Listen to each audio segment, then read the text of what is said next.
Yeah. The Great Escape. Now, there's a film. A lot of British actors. I'm British. Link up there. Steve McQueen, action hero, action transvestite. Link up there. This story is based on a true story about 76 prisoners, British prisoners who escaped from a prisoner of war camp in Silesia in Poland. They're all experts at escaping. They've escaped from loads of other prisons, and now they're all put together, so they all say, hey, let's work together. Steve McQueen plays the American guy who is dropped into British films in order to make them sell. In America, that is, because everyone goes, I'm not going to see it's full of British guys, and what the fuck do I know about British things? Where was I? I was in Memphis, did a gig in Memphis, and this guy came up to, and this was fucking weird, this guy, he had 2 kids, and he said, you British? You British? I go, yeah, like wanting to go, no, I'm from Mars, actually, and I go, you British? You British? Yeah. And he said, hey kids, Jimmy Sue, Bobby Will, Fishy Bob. Then he said, talk British to my kids. I said, no, I'm not going to talk British to your kids. Well, you don't talk, it's English. Hello? What? And the kids going, no, Dad, we want to go and see not with his accent. No, Dad, we want to go and see the man emasculating a donkey over there. Talk British to my kids. Talk, or I'll get my arsenal of weapons out. That was fun. So, yes, The Great Escape, yes. So The Great Escape, it's all true. And, Steve McQueen's there, to make it so. And he's cool. I'm totally in. I'm a very big fan of Steve McQueen. Bullet, fog. No fucking fog in Bullet, is there? That film, The Rock, when they're all out in Alcatraz, they're saying, we can't send this nuclear weapon towards San Francisco, we can't fucking find it. It's covered in fog. All right, then we'll have to get Oakland then. Yeah. Oh, fight. Oakland, San Francisco, Oakland, East Bay. You're not called West Bay, though, are you? No, you're just the city. You're going to the city today? I'm not going to the city. And Oakland's just a collection of houses, is it? So yes, The Great Escape. In The Great Escape, they're saying, look, we're going to do the biggest escape in the history of people escaping from things we shouldn't. Bam!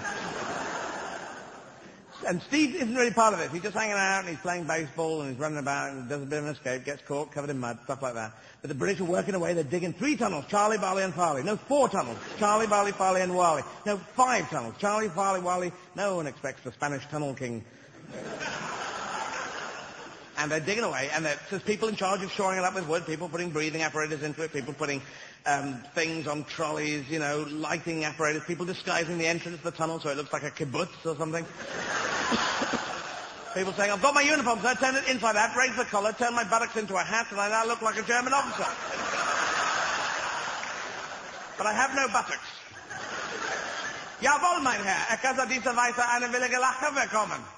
Well done, Simpkins. Well done. That's the line from Monty Python, isn't it? And there's people, Donald Pleasant's doing forgeries on bits of tin can with a bit of jam. Clang, And on the day of the escape, they're all there. Now, Steve McQueen has joined up with the escape, and the British are there with Toby hats on, overcoats, briefcases, canoe, bit of a rabbit.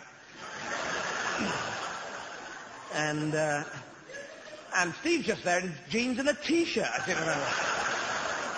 Disguised as an American man.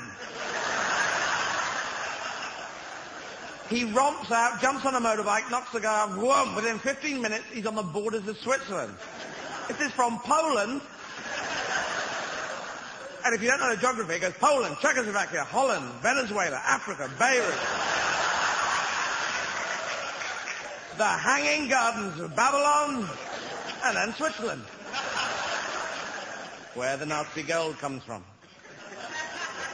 So, yes. That's a golden. I love the way you do it. Whenever I say something slightly weird, you I'm catching the ferry right now. Anyway, so yeah, Steve's just damn cool. Jumps out on the motorbike. As soon as he gets on the motorbike, the music cuts to bam, bam, bam, bam, bam, bam, bam, bam, bam, bam, bam, bam, bam. The British are all down the train station. Can't we do a motorbike? Damn. Yeah, it's a train ticket. Ich möchte einen Ticket nach London. No, not London. Calais. That's nice and nasty, isn't it? Ihre Passe, bitte. My passport. All right. Clang, clang, clang, clang. It's a bit clangy and a bit jammy. Yes, I'm from the steel and jam area of Stuttgart. So yeah, and the British are getting hassled. Steve's away, and he gets to Switzerland. Remember, Jim Rockford nicks an aeroplane in that film, and he flies to Switzerland, and he gets about 20 miles away from it, and in an aeroplane, and Steve's on a fucking motorbike, and he gets there before him. What's he got on a fucking motorbike? Jet wings? I don't know. So yeah, all the British are being hassled. The Gestapo after them, people on rowing boats, people on bicycles, someone on a rabbit, someone on, on a kangaroo, pogo stick. Steve, motorbike all the way. Steve's over the first line of barbed wire. Go, Steve, go. Into the second line of barbed wire. Nearly makes it, but doesn't quite, but lives to tell the tale. Meanwhile, the British are all round up and shot in the head. Now, what signals is this giving to kids from the different, countries, Britain and America? American kids watching Steve and going, Steve, you're damn cool. Yeah, fucking with you, man, all the way. Hey, absolutely. Live to tell the tale. Good on you, I don't know why he's Australian, but anyway.